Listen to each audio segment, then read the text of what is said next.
தமிழக வெற்றி கழகம் இந்த 2026 சட்டமன்ற தேர்தலில் முதல் முறையாக போட்டிடுறாங்க. இவங்களுக்கு வந்து கொடுத்துருக்கக்கூடிய சின்னம் விசில் சின்னம்.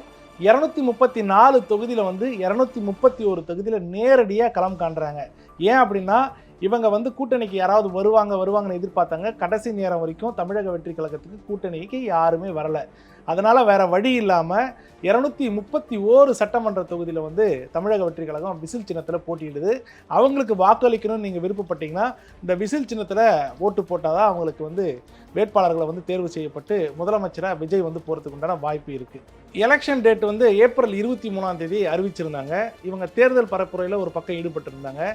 எலெக்ஷனுக்கு முன்னால் ஒரு 5-6 நாளைக்கு முன்னால் தான் தங்களுடைய வாக்குறுதிகளை இவங்க தேர்தல் வாக்குறுதியை அறிவிக்கிறாங்க. அதுவும் வந்து கடைசி ஒரு 6 நாளைக்கு முன்னால் அறிவிச்சிருக்கக்கூடிய இந்த தேர்தல் வாக்குறுதிகளில் முக்கியமான சாராம்சங்கள் என்னன்றதை நம்ம பார்ப்போம். பெண்கள், குழந்தைகள், முதியோர்கள் இவங்களுடைய பாதுகாப்பை உறுதிப்படுத்துறதுக்கு வந்து ஒரு தனி இலாக்கா வந்து உருவாக்குவாராம். அந்த உருவாக்கக்கூடிய அந்த இலாக்காவை தன்னுடைய நேரடி கட்டுப்பாடு, அதாவது முதலமைச்சராக இருக்கக்கூடிய தன்னுடைய நேரடி கட்டுப்பாட்டில் வச்சுக்கிறதுக்கு முதல் வாக்குறுதியை கொடுத்துருக்காங்க. ரெண்டாவது வாக்குறுதியை அப்படின்னு பார்த்தீங்கன்னா 60 வயசுக்கு உள்ளே இருக்கக்கூடிய அந்த குடும்ப தலைவிகள் இருக்காங்களா இந்த ரேஷன் கார்டில், அவங்களுக்கு வந்து மாதம் 2500 ரூபா இந்த மகளிர் உரிமை தொகை கொடுத்துட்ருக்காங்கல்ல திமுக, அந்த மாதிரி இவங்க 2500 ரூபா கொடுக்குறேன்ற ஒரு வாக்குறுதி கொடுத்துருக்காங்க. அதே நேரத்தில் அவங்க இந்த வாக்குறுதியிலே மாநில அரசு பணியாளர்களும் மத்திய அரசு பணியாளர்கள் இவங்களை தவிர்த்து தான் மற்றவங்களுக்கு இந்த 2500 ரூபா கொடுக்கப்படும் அப்படின்னு சொல்லிட்டு தேர்தல் வாக்குறுதியில் சொல்லியிருக்காங்க. மூணாவது வாக்குறுதியாக ஒவ்வொரு குடும்பத்துக்கும் வந்து பார்த்திங்கன்னா வருஷத்துக்கு 6 சிலிண்டர்களை இலவசமாக கொடுக்கப்படும் அப்படின்னு ஒரு அறிவிச்சிருக்காங்க. நாலாவது வாக்குறுதியாக இவங்க என்ன சொல்கிறாங்கன்னா அண்ணன் சீர் திட்டம்னு ஒரு திட்டம் வச்சுருக்காங்க. அந்த திட்டத்தில் என்ன பண்ண போகிறாங்கன்னா திருமணம் பண்ண போகிற அந்த பெண் குடும்பத்துக்கு வந்து பார்த்திங்கன்னா அந்த பெண்ணுக்கு 8 கிராம் தங்கம் வந்து கொடுக்குறதா சொல்லி திட்டம் வச்சுருக்காங்க. அது மட்டும் இல்லாமல் தரமான ஒரு பட்டு புடவையும் அந்த குடும்பத்துக்கு கொடுத்து இது வந்து அண்ணன் சீர் திட்டம்னு சொல்லிட்டு 4வது வாக்குறுதியாக கொடுத்துருக்காங்க. 5வது வாக்குறுதியில் முக்கியமான ஒரு வாக்குறுதி சொல்லியிருக்காங்க. இப்போ ஸ்கூல் படிக்க போகிறாங்க இல்லையா பசங்க, 1ஆம் கிளாஸ்லேருந்து 12ஆம் கிளாஸ் வரைக்கும், அவங்க பார்த்திங்கன்னா இடையில நின்றுடுவாங்க. அந்த மாதிரி அவங்க நின்றுடாமல் இருக்கிறதுக்கு வந்து பார்த்திங்கன்னா அந்த குழந்தைங்களை பார்த்துக்கக்கூடிய அம்மாவோ அப்படி இல்லைன்னா அந்த கார்டியன் சொல்லுவாங்க, அப்படியேப்பட்ட நபர்களுக்கு வந்து வருஷத்துக்கு 15,000 ரூபா கொடுக்குறேன் அப்படிங்கிற ஒரு வாக்குறுதியை 5வது வாக்குறுதியாக கொடுத்துருக்காங்க. 6வது வாக்குறுதி ரொம்ப ரொம்ப முக்கியமான வாக்குறுதிங்க. அது என்னன்னாக்கா ஏற்கனவே பெண்கள் வந்து பார்த்திங்கன்னா மாநகர பேருந்தில் வந்து இலவசமாக பயணிக்கலாம் அப்படிங்கிற ஒரு திட்டம் இருக்குது. ஆனால் தாவேக கட்சி ஆட்சிக்கு வந்ததுக்கப்புறம் தமிழ்நாட்டில் கன்னியாகுமரியிலிருந்து சென்னை வரைக்கும் இருக்கக்கூடிய எல்லா பகுதிகளுக்கும் அரசு பேருந்துகளில் பெண்கள் வந்து இலவசமாக பயணிக்க முடியும். அப்படியேப்பட்ட ஒரு திட்டத்தை தான் 6வது திட்டத்தில் வந்து வாக்குறுதியாக கொடுத்துருக்காங்க. 7வது வாக்குறுதியாக பெண்களை வந்து அவங்களுடைய பாதுகாப்பு உறுதிப்படுத்துறதுக்காக என்ன பண்ணுறாங்கன்னா ராணி வேலு நாச்சியார் படை அப்படிங்கிற ஒரு படைப்பிரிவை உருவாக்குவாங்க. அந்த படைப்பிரிவில் வந்து பார்த்திங்கன்னா பெண்கள் வந்து சாதாரண உடையில் தான் இருப்பாங்க. பட் பாடி கேம் போட்டு அங்கே வந்து பாதுகாப்பு பணியை மேற்கொள்கிறதுக்கு உண்டான ஒரு வாக்குறுதியும் கொடுத்துருக்காங்க.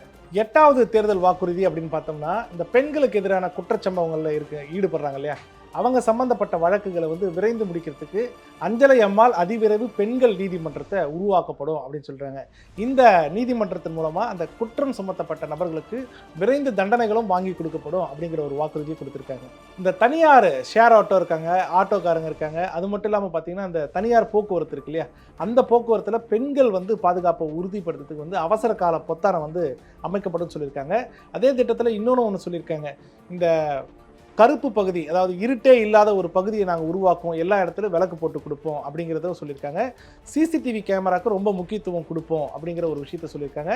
இதோட கான்செப்ட் என்னன்னாக்கா ஜீரோ டார்க் ஸ்பாட்ஸ் அப்படிங்கிற ஒரு விஷயத்தை இம்ப்ளிமெண்ட் பண்ணி கொடுப்போம் அப்படிங்கிற ஒரு வாக்குறுதி கொடுத்துருக்காங்க. 10வதாக வந்து பார்த்திங்கன்னா இந்த ரேஷன் கடை இருக்கு இல்லைங்களா, அந்த மாதிரியான ரேஷன் கடை, அப்புறம் ஸ்கூலு, காலேஜு, இந்த மாதிரியான பகுதிகளில் வந்து பெண்களுக்கு வந்து மாதம் வந்து பார்த்திங்கன்னா இந்த ஃப்ரீயாக வந்து சானிட்டரி பேட் வந்து கொடுக்கப்படும் அப்படிங்கிற ஒரு வாக்குறுதியும் கொடுத்துருக்காங்க. 11வது தேர்தல் வாக்குறுதியாக என்ன சொல்லியிருக்காங்கன்னா இந்த லேடிஸ் எல்லாம் சேர்ந்துட்டு இந்த சுய உதவி குழு நடத்துவாங்க இல்லையா, அந்த மாதிரி குழுக்களுக்கு வந்து பார்த்திங்கன்னா 5 லட்சம் வரைக்கும் வந்து வட்டி இல்லா பணத்தை கொடுத்து அவங்களுக்கு வந்து தொழிலை மேம்படுத்துறதுக்கு உண்டான வாய்ப்பு கொடுப்போம் அப்படின்றாங்க. அப்புறம் வந்து இந்த சுய உதவி குழுமாக ரிஜிஸ்டர் பண்ணிவிட்டு இந்த சிறு குறு தொழில் அந்த எம்எஸ்எம்இ ஸ்கீமுக்கு மாறுறாங்க அப்படின்னா அவங்க வாங்குற அந்த 5 லட்ச ரூபா பணத்தை வந்து 100% முழு மானியமாக கொடுக்கப்படும்ன்ற ஒரு வாக்குறுதியை கொடுத்துருக்காங்க. இது 11வது வாக்குறுதி.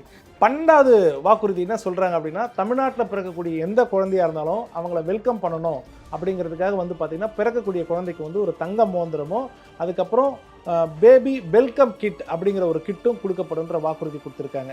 அது மட்டும் இல்லாமல் மிக முக்கியமான ஒரு வாக்குறுதி கடைசியாக என்ன சொல்கிறாங்க அப்படின்னாக்கா, இந்த 100 யூனிட் மின்சாரம் இருக்குது இல்லைங்களா, ஏற்கனவே நமக்கு இலவசமாக கிடைச்சிட்ருக்கு, அதை அதிகரித்து 200 யூனிட் மின்சாரத்தை கொடுக்கப்படும் அப்படிங்கிற தேர்தல் வாக்குறுதியை கொடுத்துருக்காங்க.